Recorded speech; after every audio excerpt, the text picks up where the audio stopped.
Hi guys, so today I'm going to show you how to do a manicure.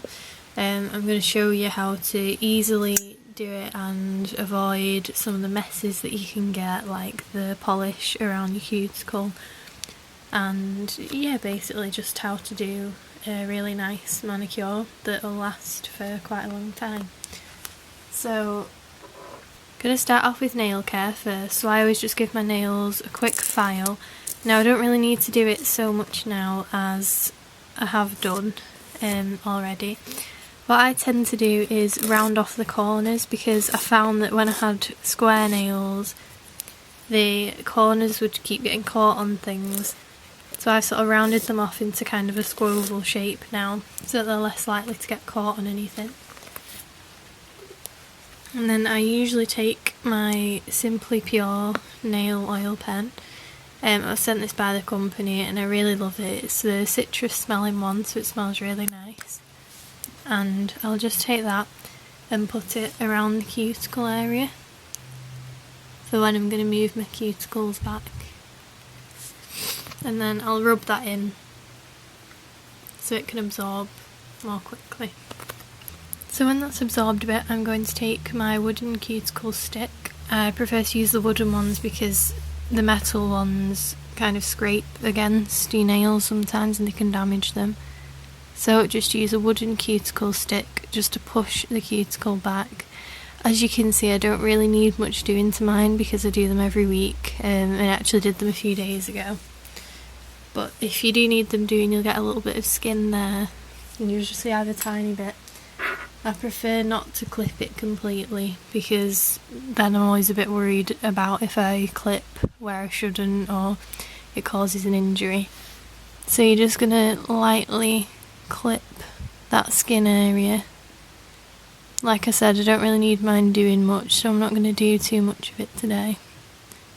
But you get the idea of sort of just going around on this rim and cutting that. I'm going to go in with my Schweetz Clear base coat. I didn't used to use a base coat, but I have realised that it does actually help prevent chipping. So I would really recommend it, and this base coat's had some quite good reviews. I've not really tried many base coats myself, but there's a lot of nail artists who do videos on the best base coats that you can find if you want to pick. But I would recommend this one definitely. So you're going to start just a bit in front of the cuticle and move it back towards the cuticle and then forward. It's a really easy to apply base coat. It's quite watery, so it goes on really smoothly. You don't get any of the sort of tacky lines or anything like that.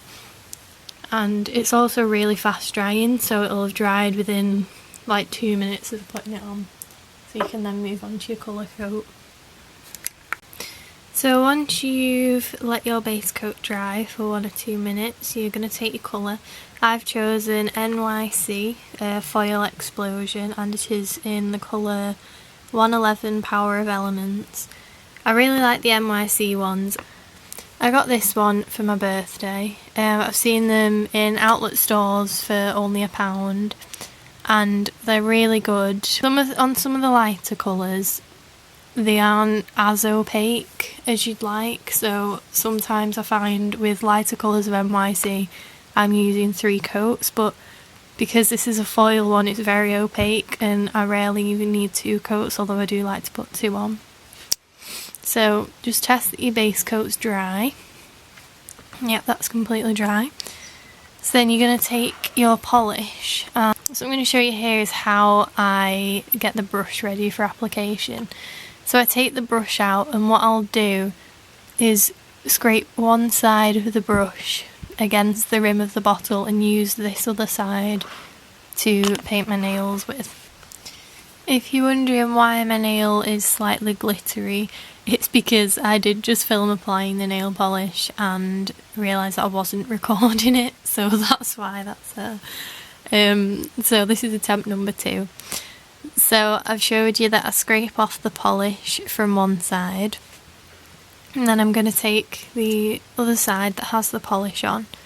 I'm going to put it just above the cuticle and then move it down, moving it down so that you have more control over getting it as close to the cuticle as possible but not actually on the skin. And then as we're using a foil polish, we want nice, long, smooth strokes, because when you're applying foil, any sort of sideways movements and any polish that's moved not in the straight lines will show up really clearly.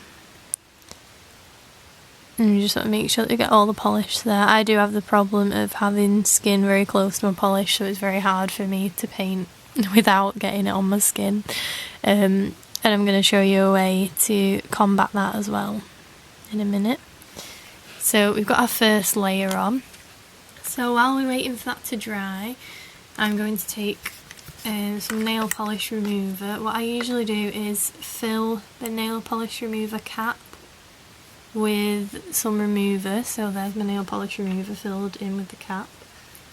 And then I'm going to take my clean up brush, which is basically this. I got it off Amazon in one of the nail art brush sets. So what I'm going to do is just soak the brush in there, wipe it off a bit on the side, and then I'm just going to go at either side and just brush away where the nail polish is on the skin. As you can see, that really clears it away. And then just wash it off in the little pot again. And do the same with the other side.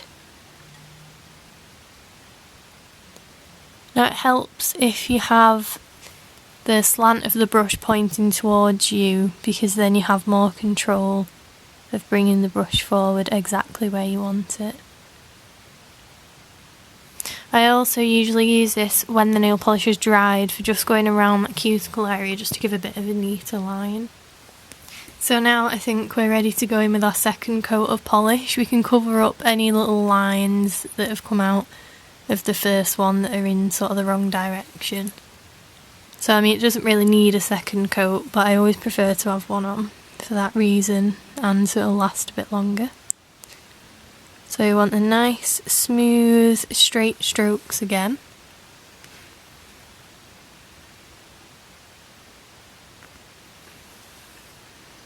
So that we have the whole nail covered and the foil's very smooth. Okay, there we go. And I have a little bit of polish at the front there, so I'm just going to push that down. Okay, so that's our polish applied. So now we're going to move on to one of our final steps, which is the application of the top coat. I'll always leave the colour to dry for a good 5 minutes before I put the top coat on, so that it doesn't smudge any of the colour, especially with the foil. If you put in a lot of top coat on, it can sort of leave swirly lines of where your top coat's been, and it can actually sort of mess with the polish and bring through the base coat a bit, and we don't really want that. So we wait for this to dry first. Now that my nail polish is dried, I'm going to be using the Sally Hansen Insta-Dry top coat.